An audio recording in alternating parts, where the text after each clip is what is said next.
dal leen ak jàmm ci Sen Sport 221 équipe nationale bu Sénégal qualifié ci li nga xamante ne mooy CAN 2022 yi ñu war a amal fële ca Cameroun. balaa ñu ñëw ci loolu nag dañuy wax ci ki nga xamante ne mooy Abdoul Diallo défenseur central nekk foofu la ca Paris Saint-Germain moom nag nee na ubbi na porte yi ngir war a mën a jouer ak équipe nationale bu Sénégal. Abdoul Diallo moom nag yàggul dara ñu ngi ko doon wax fii ñenn ñi naan kii ab tubaab la ab français la joué na nag ak espoir bu France waaye nag joué gul ak équipe A nee na nag moom suñu ko appelé bu ñu ko owee daal mu joué ak équipe nationale bu Sénégal moom Abdoul Diallo ubbi na porte yi te dina joué ak équipe nationale bu Sénégal. Augustin Senghor di président fédération de football bu Sénégal moom nag candidat la ci li nga xamante ne mooy élection wu li nga xamante ne mooy président wu CAF ñu war ko amal ci at bi ñu dëgmal muy mois de mars bii di ñëw suba ci altine ji nag oo na ñi nga xamante ne ñooy journalistes yi ak taskati xibaar yépp ngir ñu war a mën a dem foofu la ci 16 fédération ngir mu war a mën a fésal li nga xamante ne mooy candidature am ci jongante yooyu la buñ jógee ci loolu day ñëw ci match Sénégal Guinée-Bissau. Sénégal dóor na Guinée-Bissau fekk na ko dëkkam dóor ko li nga xamante ne juróomi at kenn mënu ko woon ki nga xamante ne moom la ñuy wax Bassirou Kandé depuis mu nekk sélectionneur foofu la ca Bissau kenn mësu ko fekk dëkkam dóor ko tey ji Sénégal yàq na record boobule. Sadio Mané nag moo marqué 21e bi wam lii moo waral ba Sénégal gagné jongante googule Sadio Mané jamono yi tolloon na ak ki nga xamante ne mooy El Hadji Ousseynou Diouf dugal na toll ci ñaar fukki bal ak benn ak équipe nationale bu Sénégal.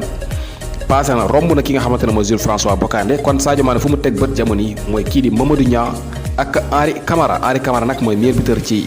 sélection nationale ak 31 bi ki nga xamante ne mooy Sadio Mané fukki bal moo dox digganteem ak Henri Camara. Sadio Mané dugal na 21 bi ak équipe nationale bu Sénégal comme ni ñu leen ko waxee ak 18 passes décisives fukki bal ak juróom-ñett Sadio Mané joxe na ko ñu daal di koy dugal. Sadio Mané nekk élément bu am solo ci équipe nationale bu Sénégal ndax bu ñuy xool ñaari match yi nga xamante ne Sénégal joué na ko ak Bissau ñetti bal moo ci xew. Sénégal dugal na ñetti bal ci ñaari jongante yi Sadio Mané moo dugal ñaari bal yépp daal di joxe li nga xamante ne mooy ñetteel bi ñu daal di koy dugal. Edouard Mendy Spiderman maanaam jargoñ wala naawkat bokk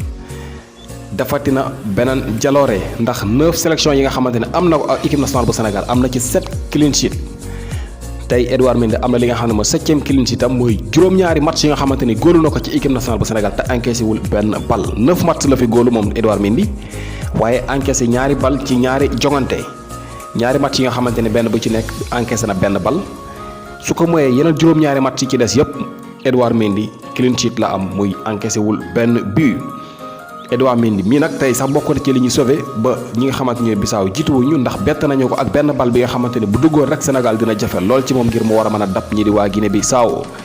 Sadio Mané nag ñëw àggale liggéey bi ci minute yu mujj yi daal di dugal benn bal bi nga xamante ne moo waral Sénégal am 4 victoires ci 4 matchs yi nga xamante ne joué nañu ko 12 points déjà qualifié ci li nga xamante ne mooy CAN 2022 yi.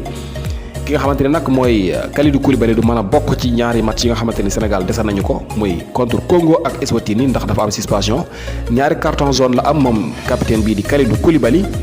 mu waral ba du bokk ci jongante yooyu le waaye nag match yooyu nag jamono yi liñ ciy xeex rek mooy jël li nga xamante ne mooy première place bi ci suñu groupe waaye déjà Sénégal qualifié ndax am na 12 points nekk pays bi njëkk a qualifié ci CAN 2022 yi foofu la ca Cameroun.